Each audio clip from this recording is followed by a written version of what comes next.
And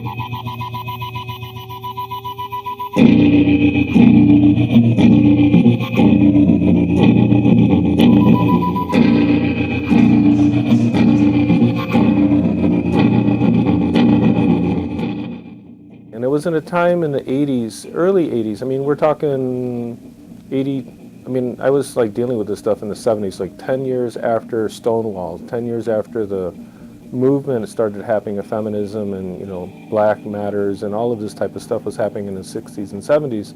And so in the early 80s, I started generating artwork that's all very much about self-portraits, about who I am, the things I'm experiencing. And I had done a lot of self-portrait nudes back out in nature where I was living in undergraduate school down in Southern Illinois, down at my property. My parents had property in Western New York. And I mean, these types of things, I was like stripping of my clothes, stripping of my identity, stripping of social norms to make imagery that was reflective of the time that was kind of politically charged.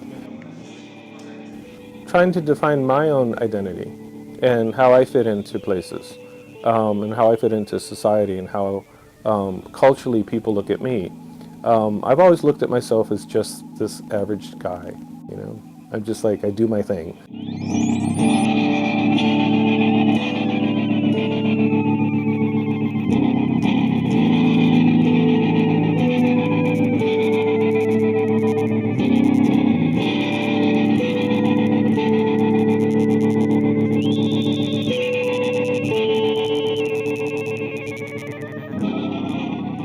And by the mid 80s, you know, consciously aware I was living in Chicago, the whole age-related issue was coming into play, and friends were getting sick, and the work kind of shifted to show that struggle and loss, how people were not being represented by our government.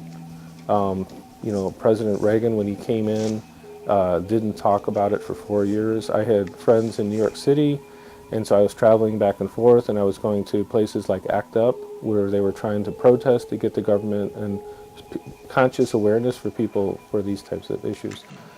The work was always really important to me. It was my way of coping with so much loss and change when I was at a time in my life when I should be learning and growing with the relationships. So like long-term friendships didn't go very long, a couple years.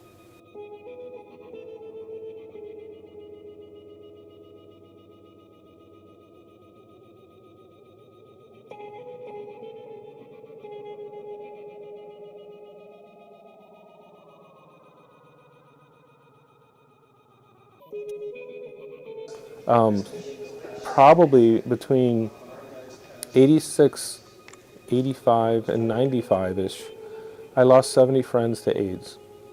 I lost 3 former people that I dated with, 3 guys that I had dated with. One that was one of the most beautiful men, and I didn't get invited to his wake or his funeral because I was Ziolkoski in the back of his black phone book. It's sort of like a hurricane or a tornado just wiping out your life. All of a sudden, like a whole several years of me dealing with becoming part of a community in Chicago, making some friends in New York City, they were just disappearing left and right.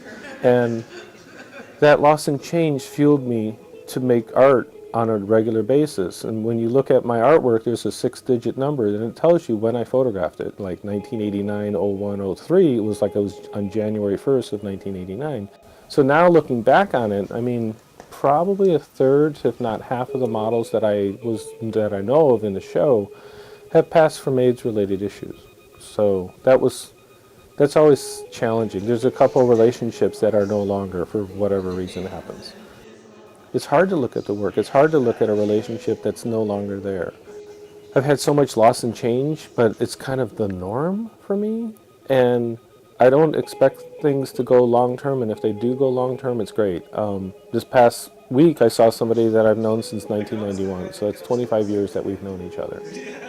That's awesome. I have a friend that lives in not far from here that I've known since I was 13.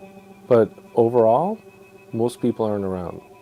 It's like very few and far between that I have. Maybe 10 people I've known over 10 years.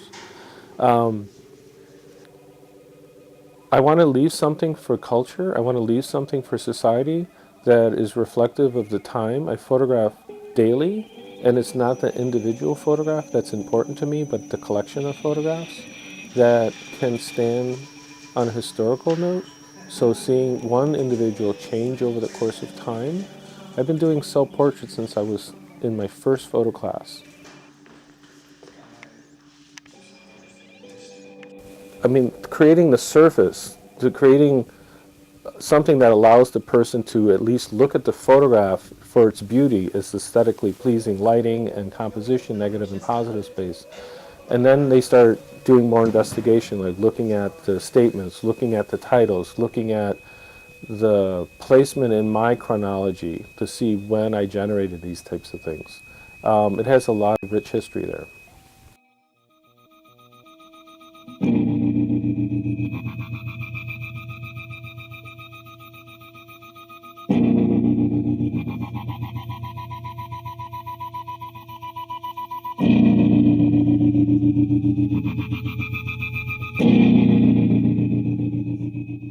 My family moved around a lot, so I adapt very well to whatever situation is happening. I was doing commercial work, catalog work, photographing for Sears, photographing for daily flyers, and then I'd go home and hang a guy naked upside down and photograph him. And it was just like my learning of how to use a view camera made me photograph people that way. All day long I was looking at still life and models upside down on view cameras, and I continued to do that with my artwork. And that's only one of many series going on at the same time. I was doing self-portraits on black and white film. I was doing landscape photography. The beauty of photography is you just have so many different options. You know, you look at artwork like Michelangelo, you look at artwork like, you know, I was being influenced by Minor White, Edward Weston. As I became more consciously aware of photography, I kept pursuing my photography and my education. So at the Art Institute, in the midst of all this type of stuff, I was doing graduate work. So you're learning about Robert Mapplethorpe, you're looking about all these different types of artists, contemporary artists, David Saleh, Jeff Koons. Some of them I was meeting, Robert Heineken. So it was a really interesting cultural time for me because I'm stimulated by looking at other artwork. And you take and you give some of your aesthetics when you look at other people's work.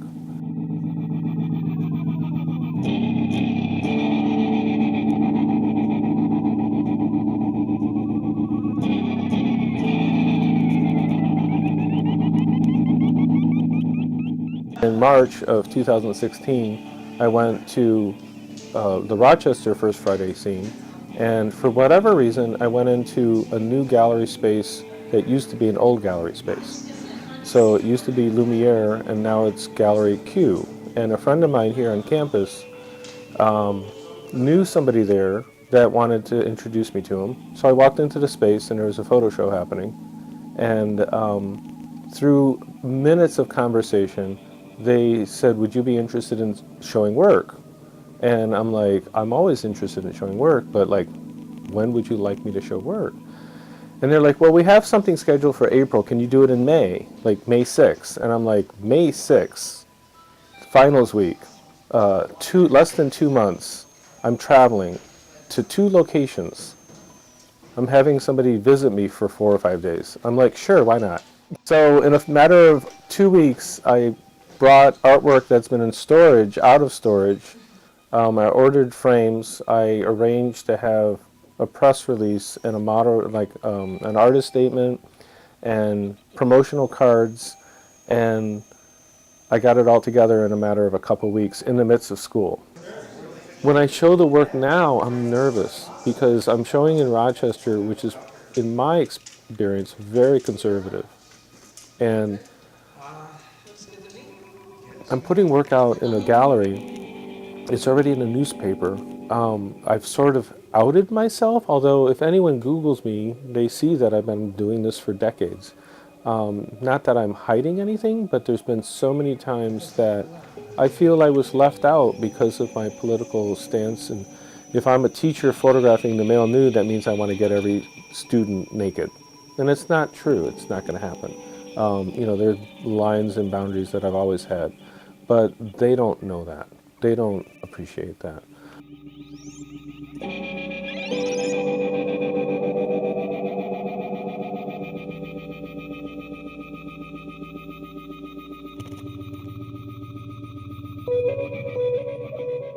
Sometimes it's nice to make people laugh, but it's also important to make people think. And to think means sometimes you have to go under the surface and go to a place that isn't so happy and so pleasant. Financially, I don't make a lot of money making art, but I spend thousands of dollars every year making art. Sort of like somebody spends thousands of dollars smoking or drinking. They have their vice, they have their habit. People don't understand me. I think there's a lot of people that are homophobic at work still. It's difficult to make art that deals with heavy political issues. And when I'm trying to put out my artwork for my career, my strong work for my artwork for my career can be controversial. It's draining, it's challenging, it's hard, it's difficult, but the alternative sucks. I want to see tomorrow. I want to continue going on. I want to show the work. I want people to talk about the issues. This is a new organization where I'm showing the work at, or a new location for an organization that's been around for over 20 years, but it seems to have sparked a lot of excitement, and it's going to draw more new people in, and even some older people. And that's what art is all about. It's like trying to connect, make connections, make other people connect to other people. And it's nervous. It makes me nervous. I'm always on thin ice, but it keeps me going too.